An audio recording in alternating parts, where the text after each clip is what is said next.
Bismillahirrahmanirrahim. Assalamualaikum warahmatullahi wabarakatuh. Selamat pagi anak-anakku sekalian. Semoga kalian semua dalam keadaan sehat walafiat.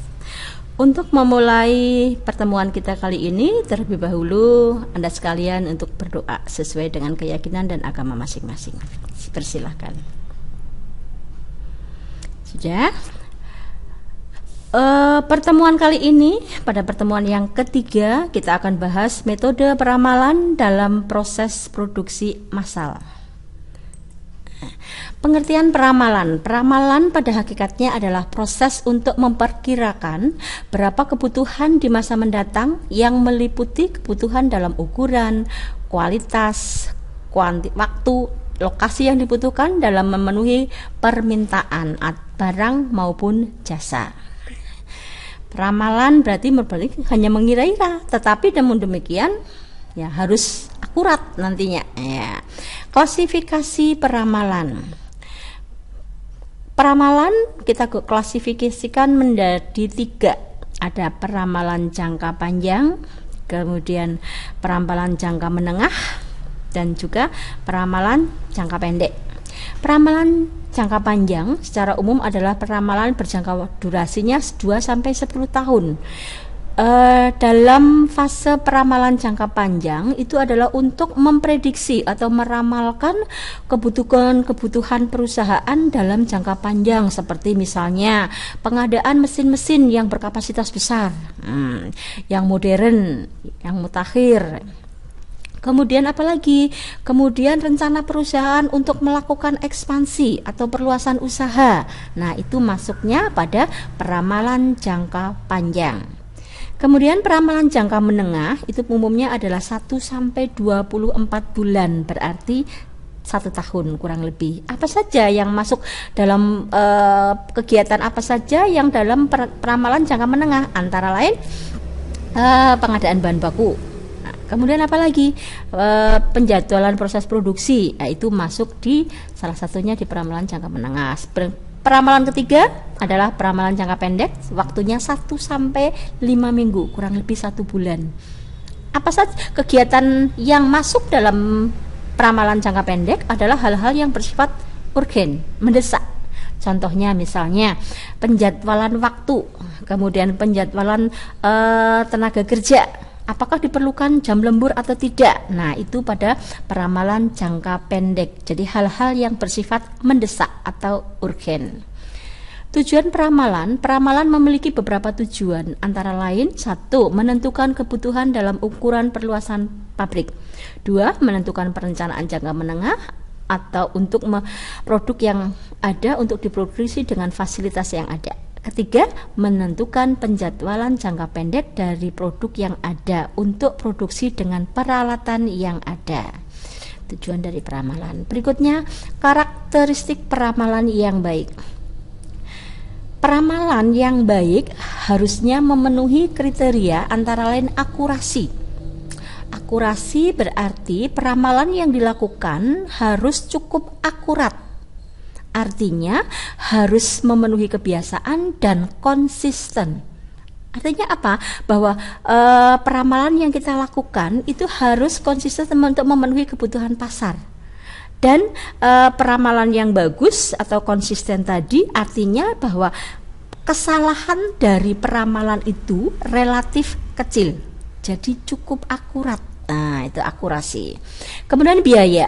Faktor biaya. Di dalam melakukan peramalan, tentu saja juga harus memperhatikan faktor budget atau biaya.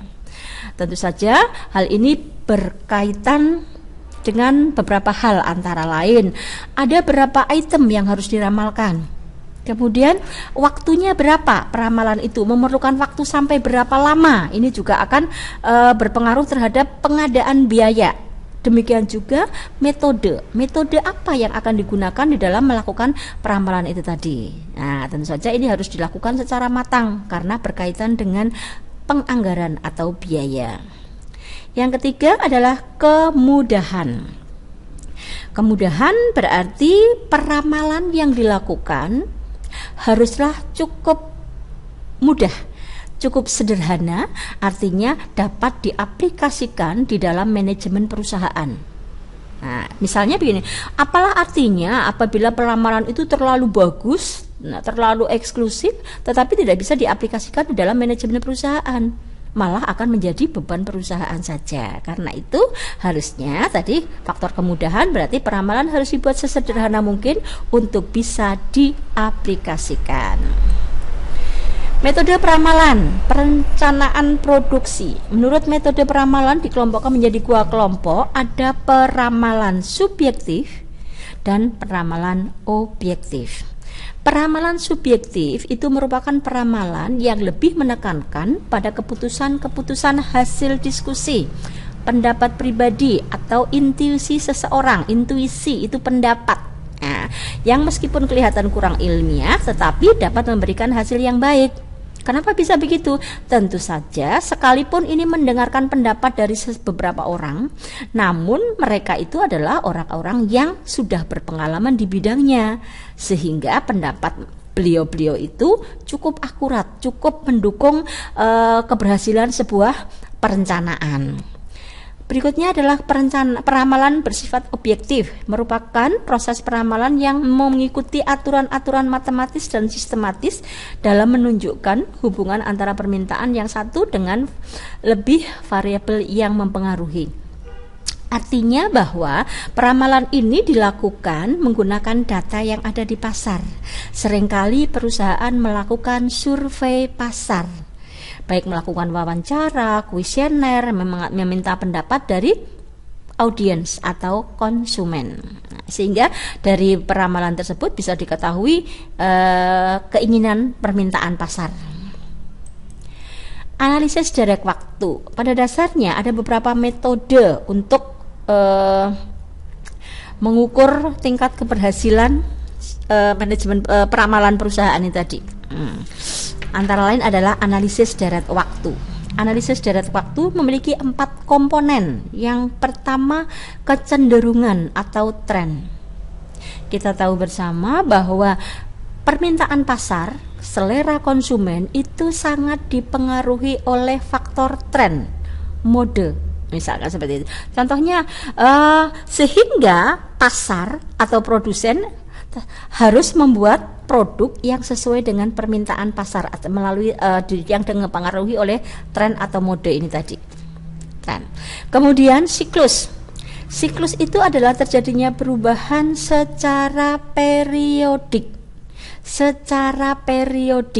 Nah, jadi akan terjadi perubahan pergeseran selera konsumen, perubahan permintaan, tetapi secara periodik, berkala.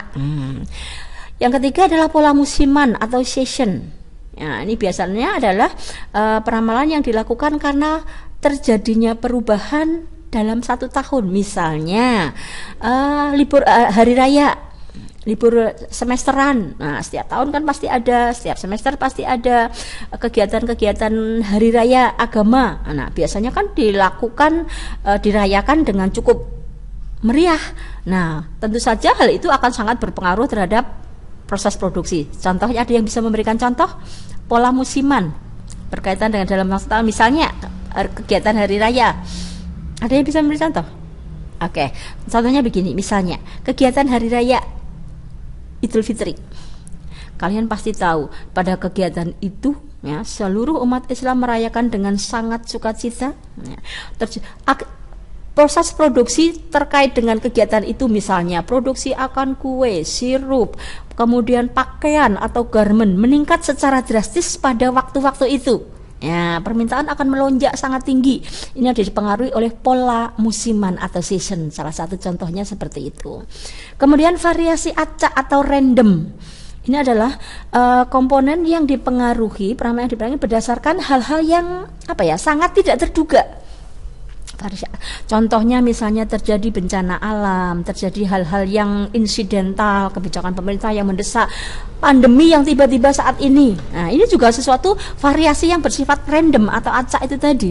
Siapa yang menduga seluruh dunia saat ini menghadapi masalah untuk melawan COVID-19 sehingga memerlukan berbagai macam Misalkan produksi APD, produksi masker, Anda tahu bersama, untuk cari masker awal-awal pandemi itu kita sampai kesusahan mau membeli saja kita kerepotan karena permintaan sangat tinggi.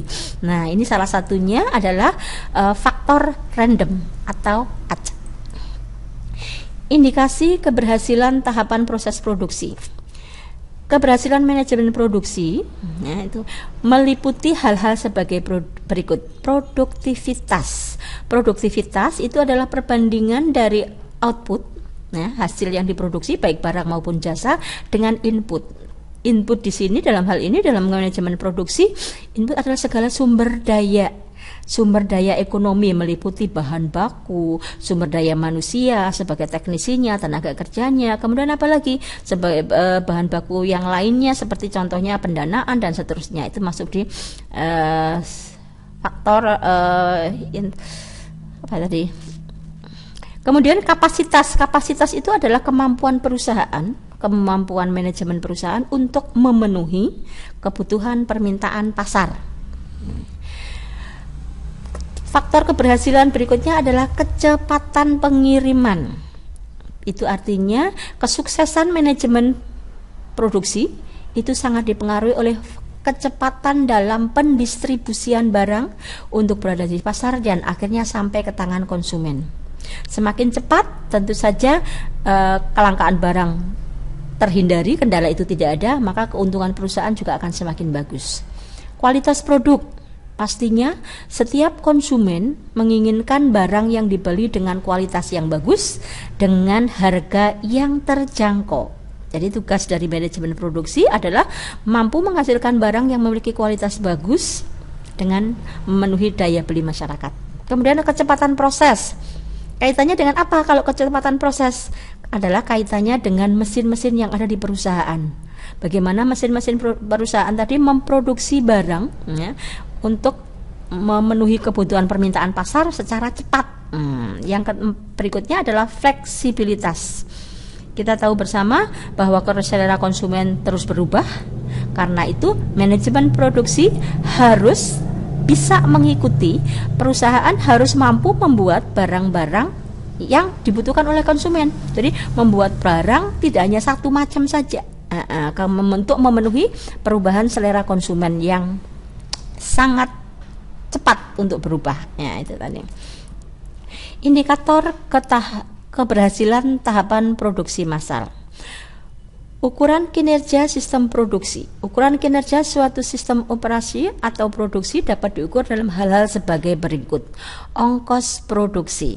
Nah, pastinya ongkos produksi ini akan berpengaruh terhadap apa? Harga. Nantinya pada harga produk itu sendiri. Karena itu manajemen produksi harus berusaha meminimalisir, menekan biaya, mulai dari pengadaan bahan baku, kemudian proses produksi harus direncanakan sematang mungkin, sampai pendistribusian barang harus melakukan efisiensi terhadap biaya sehingga kos yang dikeluarkan relatif kecil. Kualitas produk barang dan jasa.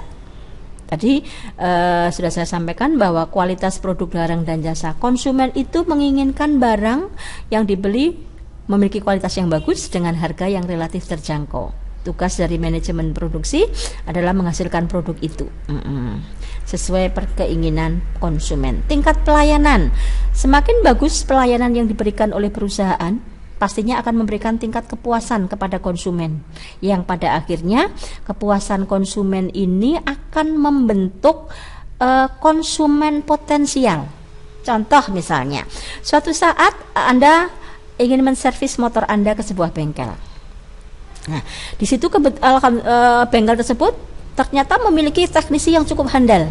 Dia bisa memberikan pelayanan yang terbaik kepada konsumennya, cepat, kemudian sesuai dengan harapan dari konsumen. Maka ini akan menimbulkan kepuasan bagi konsumen.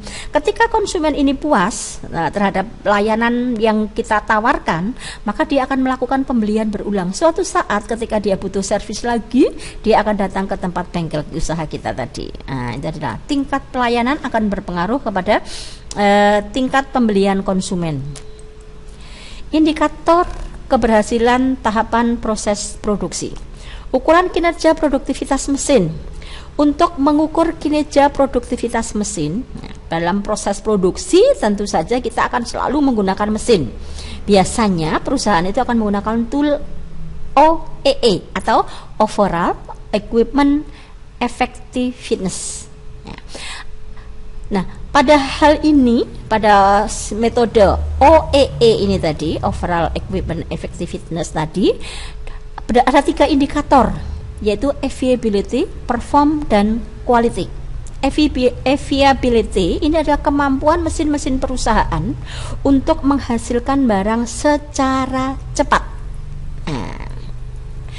Kemudian yang perform ini adalah kemampuan mesin-mesin perusahaan untuk menghasilkan barang dengan siklus yang cepat, dengan jangka waktu yang terus. Sementara indikator yang ketiga adalah quality. Ini adalah kemampuan mesin-mesin perusahaan untuk menghasilkan barang yang bagus, dan juga mesin tersebut tidak mengalami kendala atau tidak rusak. Nah, ini adalah ukuran kinerja produktivitas mesin menggunakan metode OEE, Overall Equipment Effectiveness. Ada 3 indikator: availability, perform, dan quality.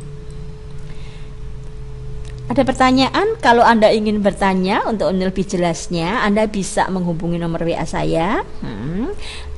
Selanjutnya, kalian ngerjakan tugas, kemudian juga jangan lupa untuk absen. Terima kasih atas perhatiannya. Saya akhiri. Wassalamualaikum warahmatullahi wabarakatuh.